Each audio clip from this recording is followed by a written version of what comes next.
I was standing in the kitchen when I saw the notification on my phone. Transfer complete, $47,000.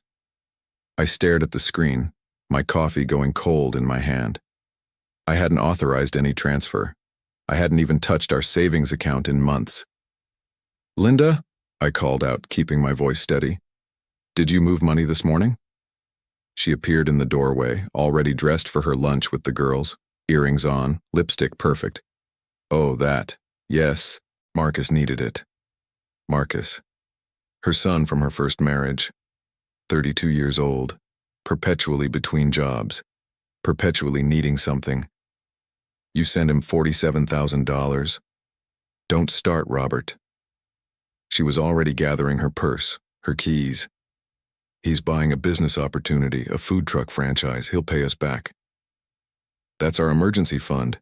That's what we've been saving for the... For the what? We're fine. You're always so worried about money. She checked her reflection in the hallway mirror, smoothing her hair. Marcus finally has a real plan. I'm not going to be the mother who doesn't believe in her son. She left before I could say anything else. The front door closed with a soft click that somehow felt louder than a slam would have been. I sat down at the kitchen table and pulled up the account on my laptop. She'd moved it at 6:47 a.m., while I was still asleep. Transferred directly to an account in Marcus's name. No discussion, no conversation, just gone. We'd been married for 11 years. Linda was 54, I was 61. This was supposed to be the easy part of life.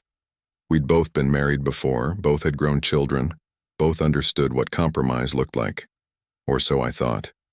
I met Linda at a community theater production. She'd been volunteering with costumes. I'd been dragged there by my daughter, who thought I needed to get out more after my divorce. Linda had laughed at something I said about the lead actor's terrible wig, and that laugh had felt like sunlight. Warm, genuine, uncomplicated. We dated for 2 years before getting married, sensible, adult. Her son Marcus had been 21 then, fresh out of college with a marketing degree and big plans. My own kids were already established.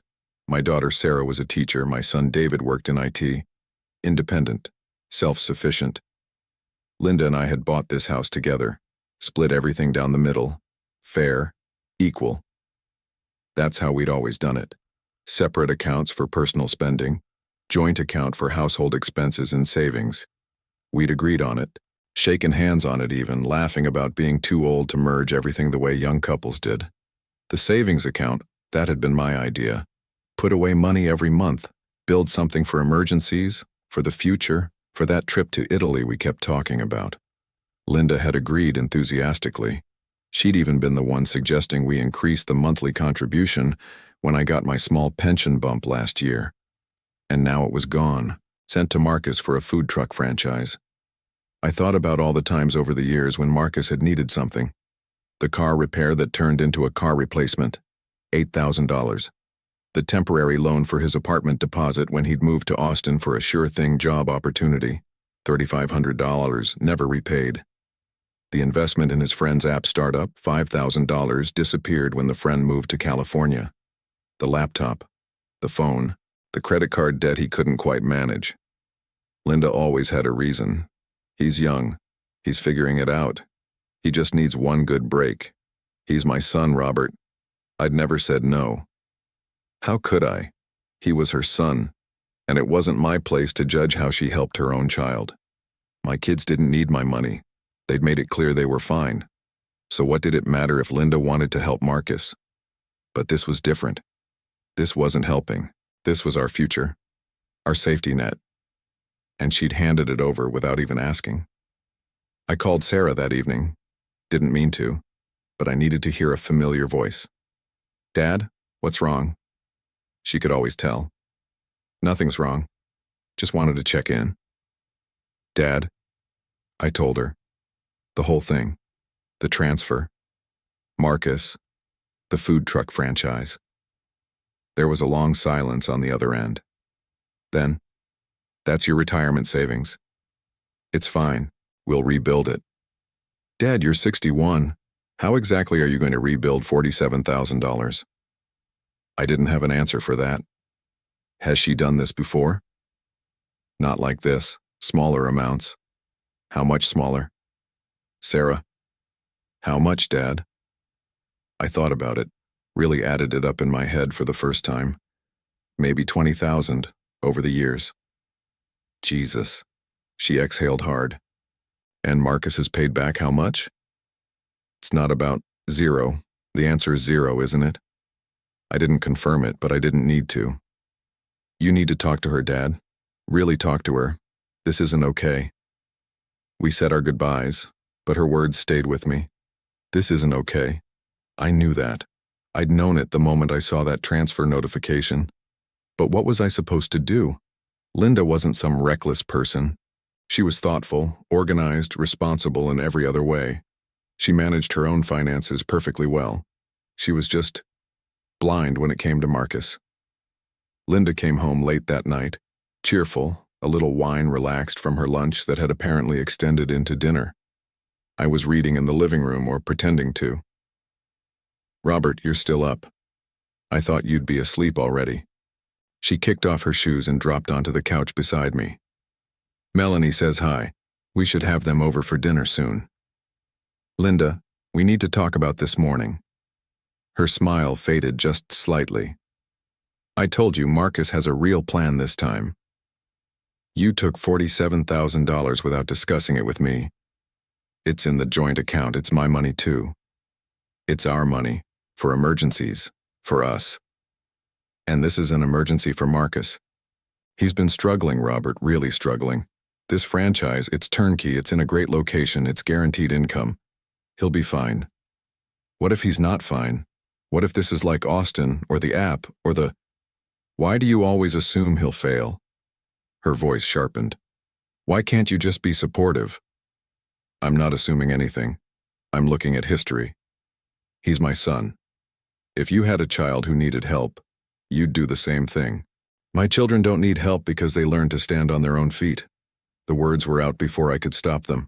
Too harsh, too direct. Linda stood up. That's what this is really about, isn't it? You think Marcus is a failure? You think I raised him wrong? You think your kids are better? I didn't say that. You didn't have to. She walked toward the bedroom. I'm not going to apologize for helping my son. If you can't understand that, that's your problem. She closed the bedroom door quietly. Not a slam, just a firm, final sound. I slept in the guest room that night, and the next, and the one after that. The silence between us wasn't angry exactly. It was worse than that. It was careful, polite. We'd pass each other in the kitchen and exchange pleasantries about the weather, about whose turn it was to take out the trash, about whether we needed milk. But we didn't talk about Marcus. We didn't talk about the money. We didn't talk about anything that mattered. 3 weeks later, Marcus called. Not me, Linda. But I could hear her end of the conversation from the living room. What do you mean it fell through? But you already paid the deposit and can't you get it back? How much is refundable? Long pause. Only 3,000? Marcus, that was... I know you didn't plan for it to. What about the franchise? Can you find another location? Another long pause. Her voice got smaller. So the whole thing is just gone? Okay. It's not your fault, honey. These things happen. Of course I'm not mad at you. We'll figure something out. I love you too. She came into the living room after she hung up. I was pretending to read the news on my tablet, but we both knew I'd heard everything. The franchise opportunity didn't work out. She set it to the floor. There were some issues with the location zoning. Marcus couldn't close the deal. He's only getting $3,000 back from the deposit. I didn't say anything. These things happen in business, Robert. It's a risk. $44,000? He didn't do it on purpose. I know that. And I did. Marcus wasn't malicious. He was just consistently unlucky, or consistently poor at judgment. Same result either way. We'll save it again, Linda said. It'll just take a little time. I wanted to ask how much time. I wanted to point out that we were both getting older, that my consulting work wouldn't last forever, that a little time meant years at our age. But her face looked so tired that I just nodded. Okay. She seemed surprised I wasn't arguing. Maybe disappointed. Maybe she'd wanted the fight, wanted the release of defending Marcus. But I didn't have it in me. That night I moved back into our bedroom, not because anything was resolved, but because sleeping in the guest room felt like admitting something had broken that couldn't be fixed. Linda didn't comment on it. We just went back to sleeping on our separate sides of the mattress, careful not to touch. The next few months passed in a kind of numb routine. I picked up 2 more consulting contracts to help rebuild the savings. Linda went back to her volunteer work, her book club, her lunches with friends. We were cordial, functional. 2 people sharing a house and a life but not quite living it together. Marcus called every few weeks, usually asking for small things. Could she help with his car insurance this month? Could she spot him for groceries? His unemployment had run out and he was having trouble finding work. The food truck failure had hurt his reputation in the local restaurant scene, whatever that meant. Linda helped him. Smaller amounts now. 200 here, 300 there. She used her personal account, money from her part-time work at the library. Not our joint savings, as if that made it different. I didn't say anything. What was there to say? He was her son. She'd made her choice clear. But something had shifted in me. I found myself watching her differently, noticing things I'd overlooked before. The way she'd check her phone and frown, then quickly put it away if she saw me looking. The way she'd mention casually that she'd paid for Marcus's phone bill this month, just until he got back on his feet, with an edge of defensiveness in her voice even though I hadn't objected. The way she never ever asked him to pay her back. It was a Saturday morning in late October when everything changed. I was in my office, really just the converted sunroom where I kept my desk and files, working on an invoice for a client. Linda had gone to the grocery store, or that's what she'd said.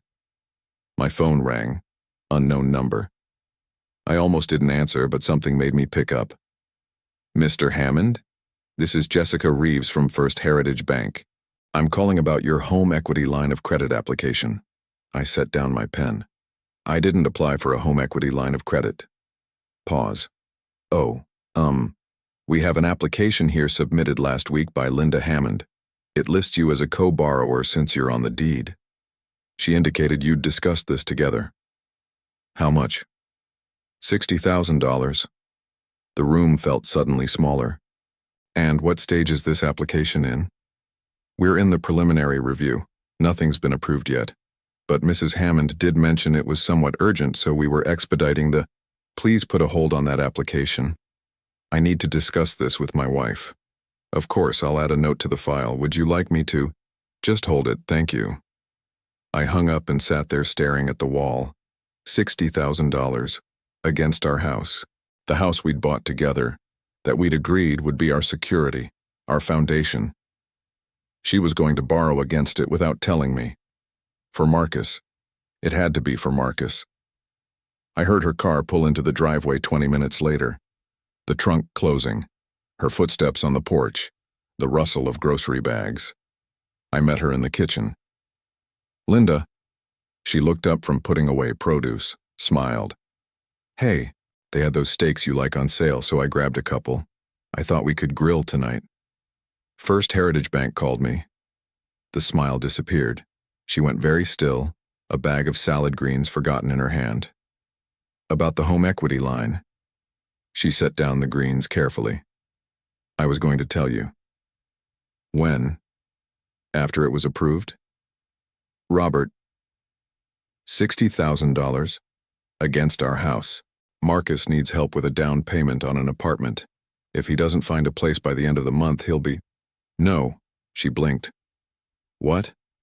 No, we're not borrowing against our house for Marcus's apartment. He's facing eviction, Robert.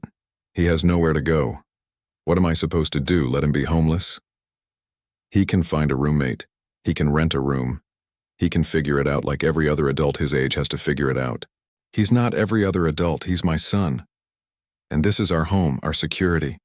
I'm 61 years old, Linda. I can't risk my home for what? Say it. For my failure of a son? For someone who has never, not once, paid back anything we've given him. For someone who will take this $60,000 and in 6 months will need $60,000 more. That's not fair, isn't it? We stood there in the kitchen, grocery bags half unpacked on the counter, staring at each other across a divide that had been growing for months and had just become too wide to pretend we could bridge. I already told him we'd help, Linda said quietly. Then you'll have to untell him. I can't do that. Then we have a problem. She picked up her purse and her keys. I need to go. Linda, but she was already out the door. She didn't come home that night. Texted me around 9 saying she was staying at Marcus's place, that she needed space, that we'd talk tomorrow. I didn't sleep much. I kept thinking about that phone call from the bank, about how close I'd come to discovering it too late, about how Linda had been planning to put our home at risk without even telling me. The next morning, I made coffee and sat down at my laptop. I needed to think clearly, methodically. I pulled up all our joint accounts, all our shared assets, reviewed what was in my name, what was in her name, what was in both. The house was jointly owned. The savings account, what was left of it, was joint. My retirement accounts were mine. Her smaller retirement account was hers. We had 2 cars. My 12-year-old Civic that I'd brought into the marriage and her Lexus SUV that we'd bought together 4 years ago, financed through the joint account, now paid off. I sat there looking at that list of assets for a long time. Then I called my lawyer, not a divorce lawyer, just Tom Brennan, who'd helped me with my estate planning a few years back. We'd played golf a few times. Decent guy, discreet. Tom, I need some advice. Hypothetically. I don't like hypothetical questions, Robert, but go ahead. I told him. The savings account transfer, the attempted home equity line, the pattern of money flowing to Marcus. Is your name on the house? Yes, joint ownership. Did you sign anything for the home equity application? No. She forged my signature? I hadn't even thought of that. Or indicated you'd discussed it and they hadn't verified yet. Either way, you've stopped it. Good. What are you thinking of doing? That was the question, wasn't it? I don't know. I just need to understand my options. Your options are couples counseling, separation, or divorce, from a legal standpoint. He paused. From a friendship standpoint, my advice is to figure out what you actually want here. Do you want the marriage, or do you want out? I thanked him and hung up. Did I want the marriage? I thought about Linda, the way she laughed at bad jokes, the way she hummed while she cooked, the way she'd held my hand at my mother's funeral 3 years ago, steady and strong when I couldn't be, the way we'd painted this entire house together that first summer, covered in primer, arguing about whether sage green was really that different from seafoam. I'd loved her. I still loved her, I thought. But did I want to live the rest of my life like this? Watching every joint account, every shared asset, wondering when the next transfer would happen? Knowing that Marcus would always come first? That no amount of money would ever be enough? That we'd never actually build the life we'd planned because it would all drain away to her son? Linda came home late afternoon. Let herself in quietly, like she wasn't sure of her welcome. Can we talk? She asked.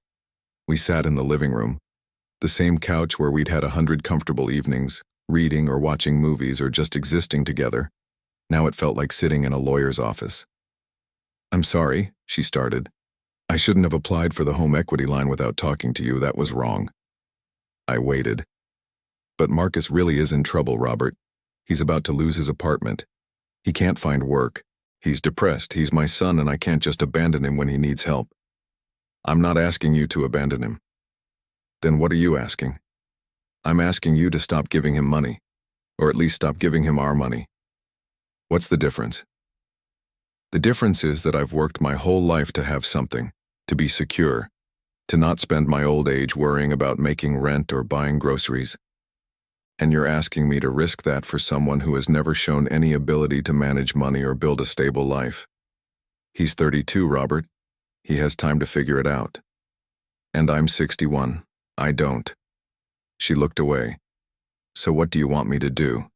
Just let him struggle? I want you to let him face consequences. I want you to stop enabling him. I want you to admit that giving him money hasn't helped him. It's just made him dependent on you.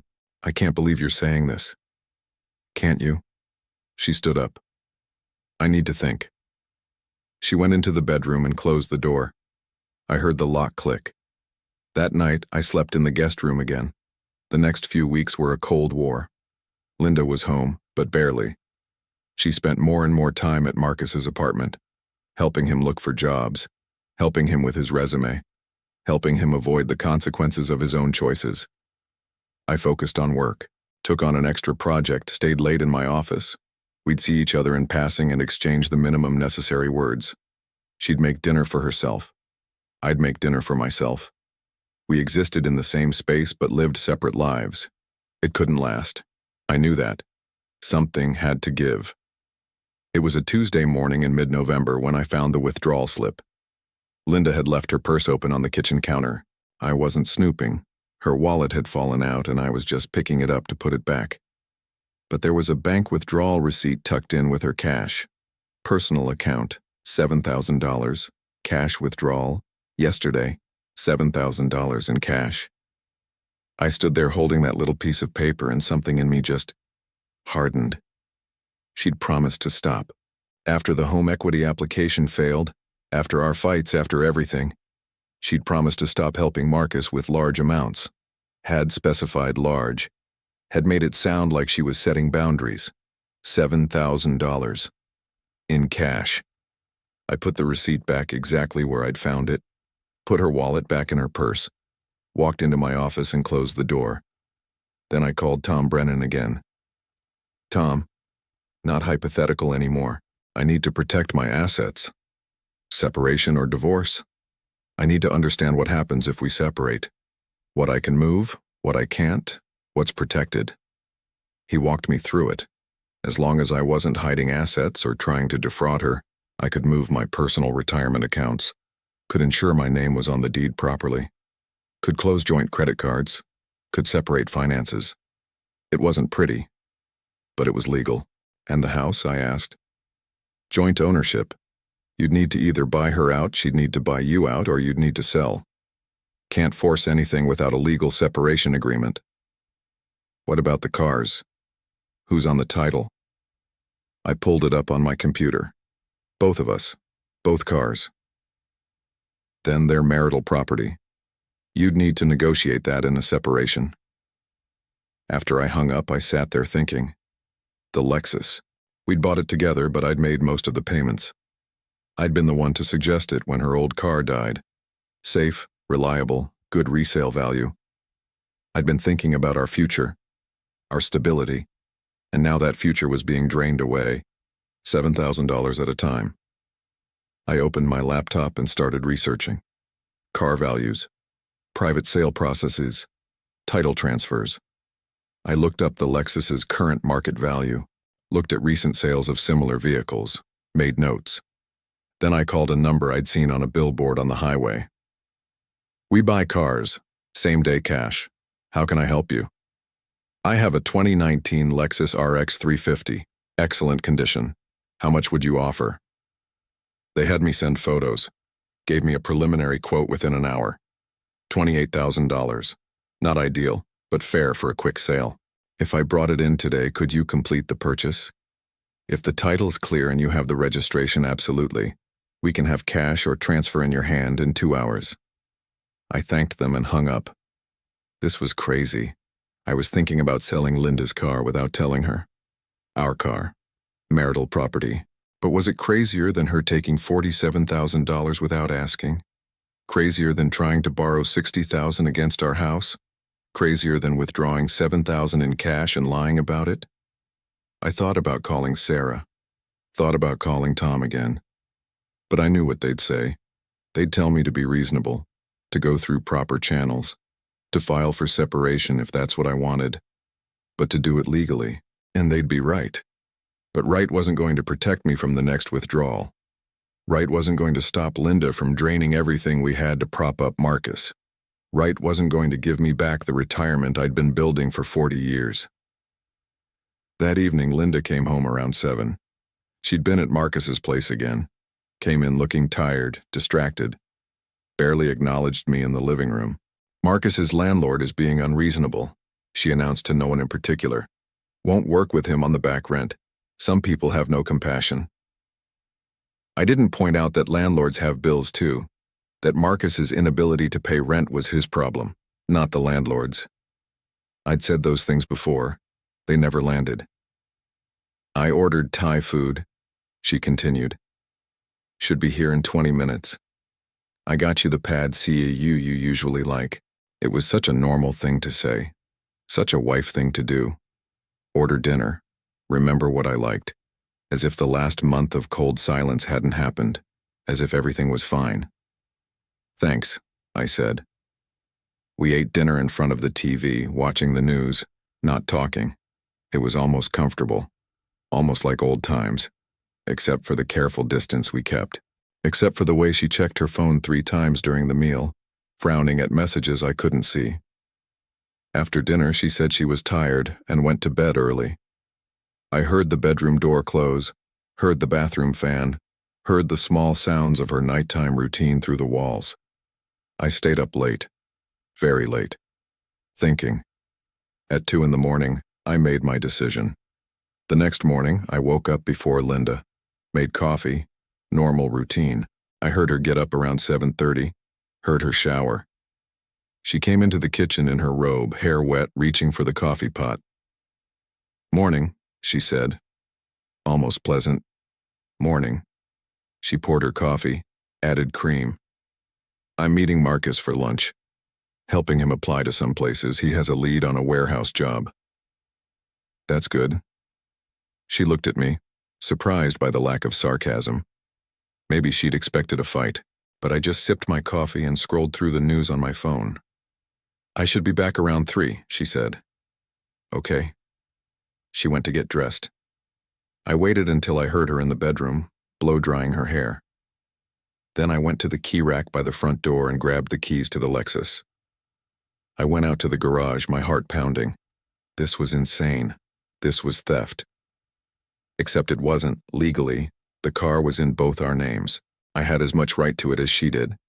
I started the Lexus and backed out of the garage. Linda came out of the house just as I was putting it in drive.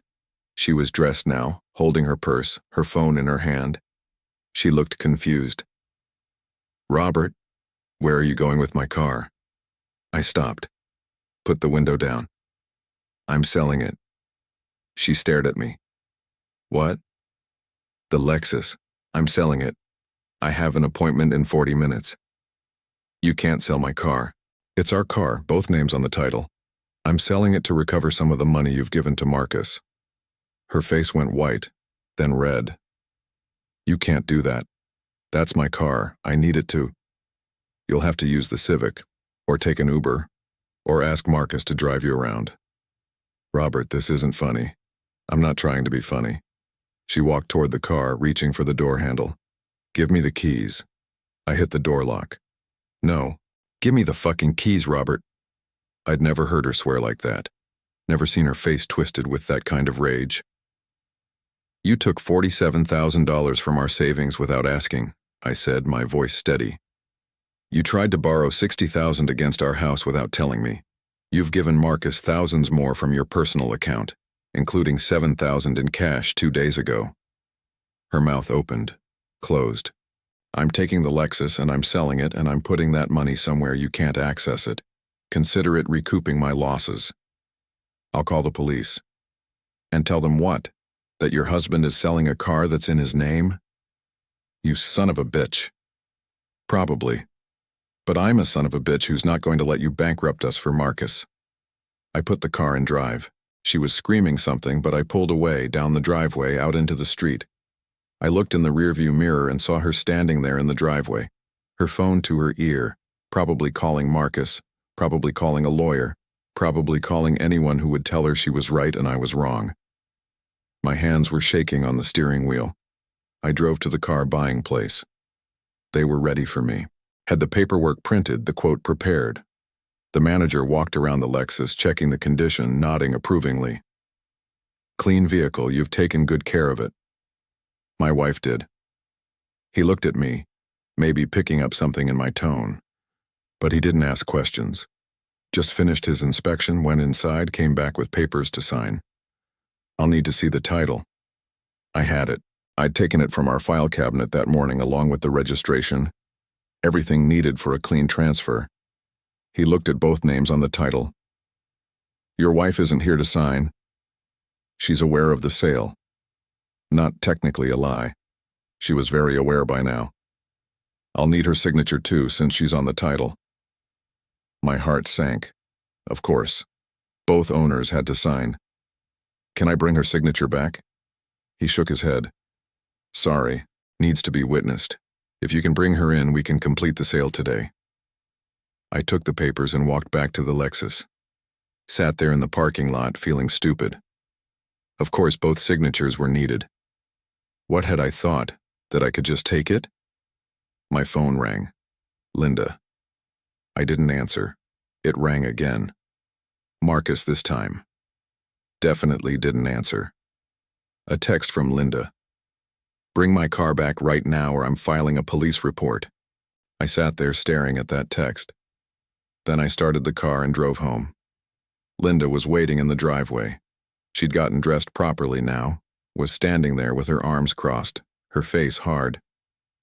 As soon as I pulled in, she walked up to the driver's side window. Get out of my car. I got out, handed her the keys. She snatched them, then looked at me with something I'd never seen before. Not just anger, something colder. If you ever touch my car again, I'm calling the police, do you understand? It's my car too. Not anymore, it's not. She was shaking, but her voice was steady. I'm going to a lawyer today. I'm filing for legal separation. You want to play these games? Fine. We'll play them legally. She got in the Lexus and backed out of the driveway fast enough to leave rubber on the pavement. I stood there in the garage, feeling emptied out. I'd tried to sell her car and failed. All I'd accomplished was making everything worse.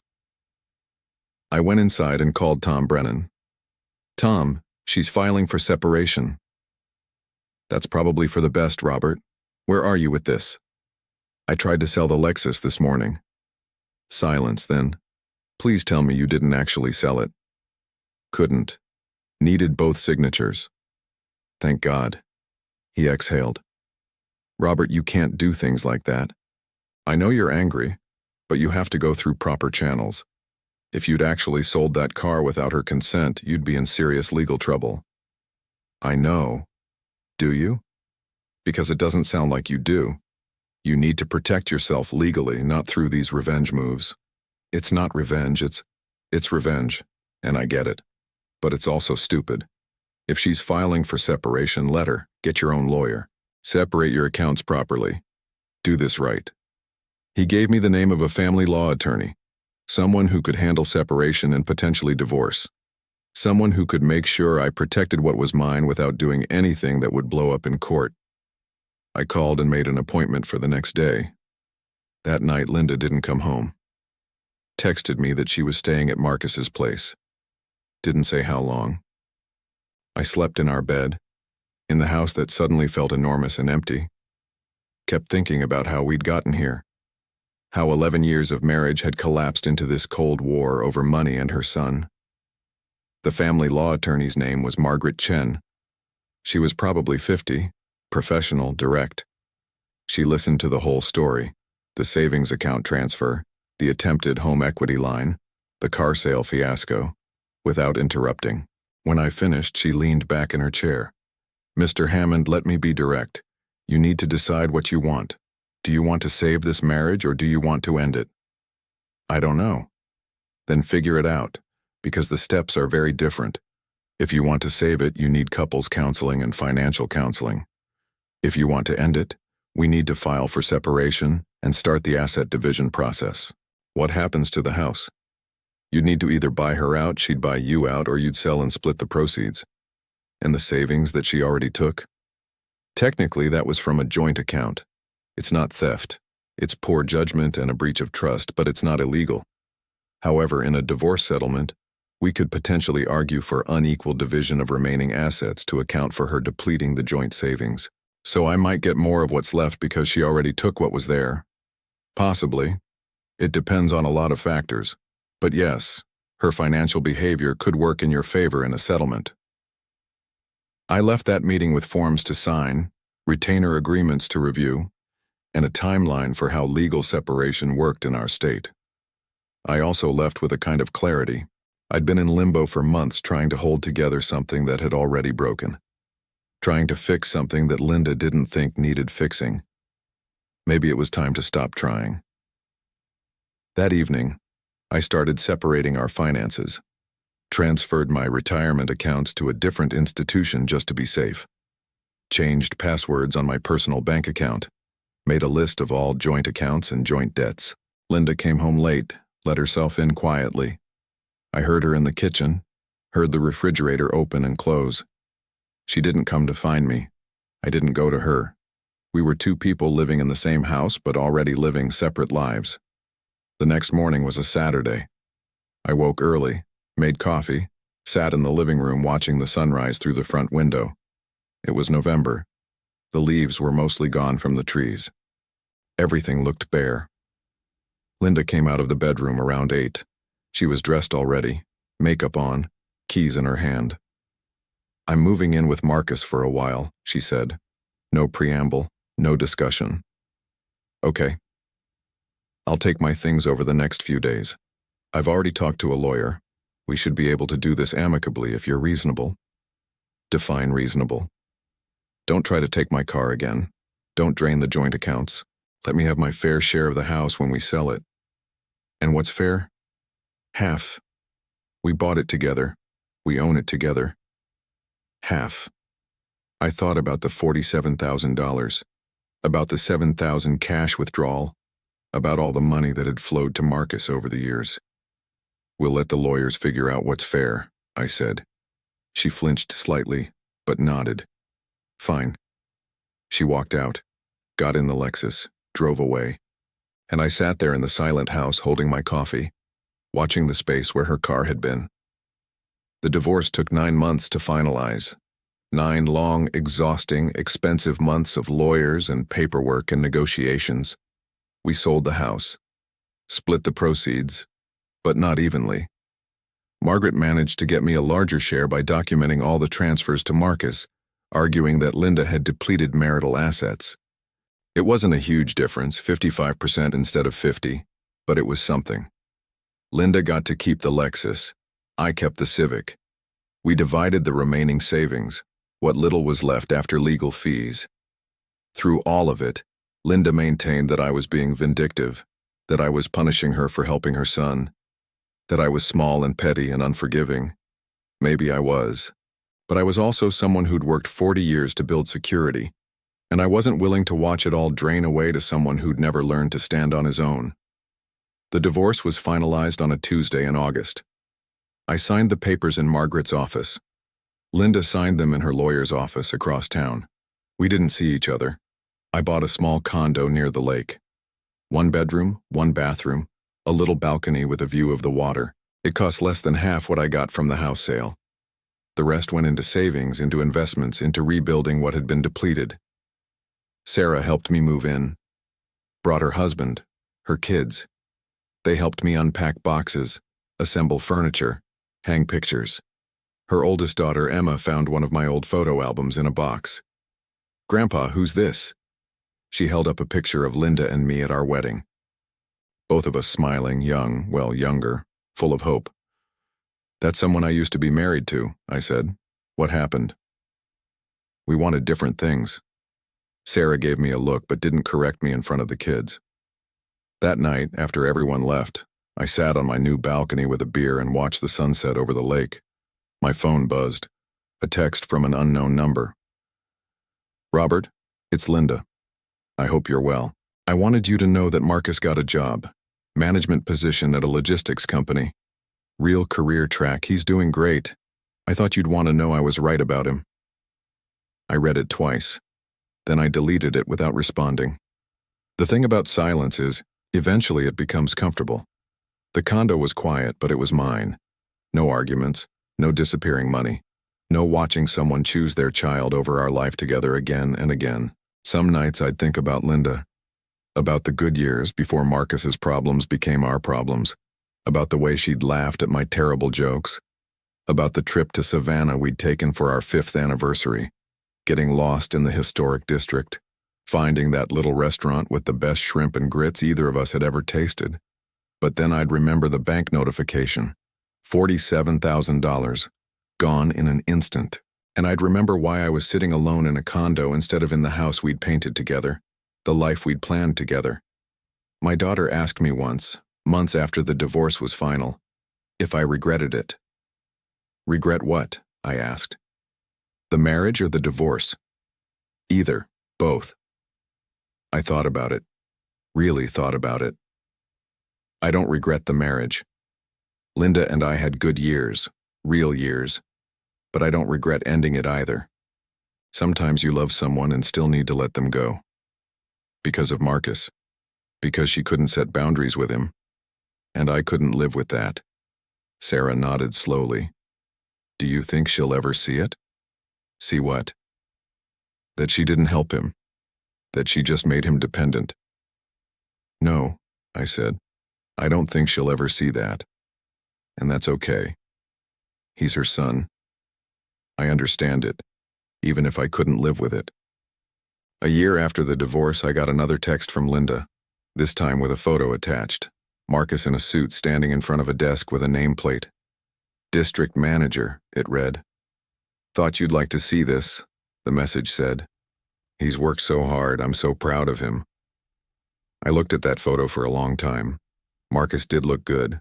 Professional, successful, like he'd finally figured it out. I typed out 3 different responses, congratulated him, said I was happy for her, asked if he'd paid her back any of the money. I deleted them all and put my phone away. Sometimes the kindest thing you can do is stay silent. 2 years after the divorce, I was at the grocery store when I saw her. Linda. She was in the produce section examining avocados. She looked older, or maybe just tired. Her hair was shorter. She was wearing clothes I didn't recognize. I could have turned around, gone to a different aisle, avoided the whole thing, but I didn't. Linda. She turned, startled. Then her face did something complicated. Surprise, wariness, something else I couldn't read. Robert, hi. Hi. Awkward silence. Years of marriage and we couldn't figure out how to talk to each other in a grocery store. How are you? She asked finally. Good. You? Good, yeah, good. Another silence. Marcus is doing well, she offered. He got married last year. To a wonderful woman, Alyssa, she's a pharmacist. That's great, I'm happy for him. And I meant it. I didn't wish Marcus ill. I just hadn't wanted to fund his journey to stability at the cost of my own. He's been paying me back, Linda said suddenly. The money I lent him over the years. He's been sending me monthly payments. Insists on it, actually. Says he wants to make things right. I didn't know what to say to that. I told him he didn't have to, she continued.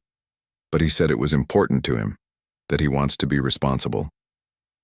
She looked at me. I think having Alyssa in his life changed him. She doesn't put up with excuses. That's good, I said.